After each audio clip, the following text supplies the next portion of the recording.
mwendo wa Sabato. Imetajwa anarejea Yerusalemu, na kutoka mlima wa Mizeituni kwenda Yerusalemu ni mwendo wa Sabato. Hiyo lugha ukizungumzia mwendo wa Sabato ni mwendo gani, nitakuelezea ni nini. Kuelekea Yerusalemu. Mlima wa Mizeituni unaitwa Mizeituni kwa sababu ya mizeituni. Miti inaitwa mizeituni, na kuna matunda inayotoa mafuta ya mizeituni ambayo na sifa ya ajabu sana yale mafuta. Kwa hiyo kwa sababu ya ile miti kwa wingi pale unaitwa mlima wa Mizeituni. Mwendo wa Sabato ni dhiraa 2000. Dhiraa 2000 ni sawa na mita 914. Yaani zinabaki kama 2 point kadhaa kufika kilomita 1. Na kutoka hapo kwa mlima wa Mizeituni kwenda Yerusalemu ni sio zaidi ya kilomita 1. Na unajua ni mita 914. Bahati nzuri mwaka jana nilipata nafasi ya kufika hapo, na ni kweli tu iko karibu tu hapo.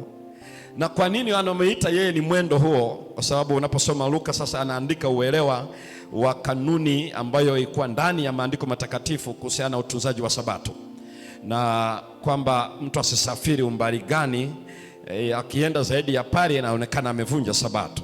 Labda iwe ni kwa sababu kwa ajili ya huduma, kwa hiyo anatoka hapa kwenda pale, na vinginevyo kama ni yote asitoke katika umbali huo unaitwa mwendo wa Sabato.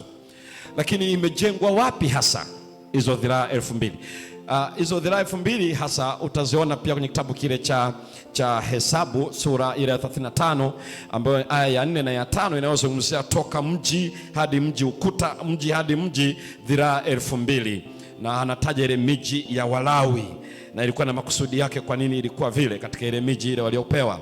Halafu utaiona pia ukipimo hivyo hivyo kwenye kitabu kile cha Yoshua sura ya 3 aya ya 4, ambako inataja umbali kati ya makuhani waliobeba sanduku la agano halafu na Israeli ilikuwa ni dhiraa 2000, mita 914 hivi, ambao sio zaidi ya kilomita 1. Kwa nini?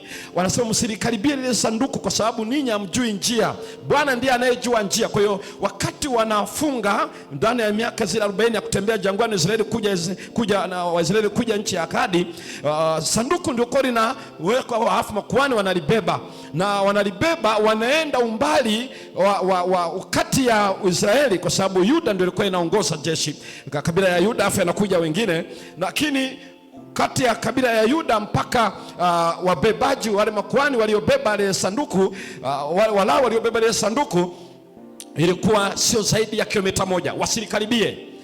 Kwa nini? Kwa sababu wao hawajui ramani, hawawezi kuongoza, Bwana ndiye anaongoza. Kwa hiyo na wingu likiwepo na sanduku likiwa mbele yao, na wasilikaribie kwa kipimo kile. Kwa hiyo ndicho unaona wamejenga uelewa ule, na wakaona umwendo udani ya kilomita 1 ikiwa ni swala muhimu la mahitaji ya Mwisraeli, haujavunja Sabato, inaitwa mwendo wa Sabato.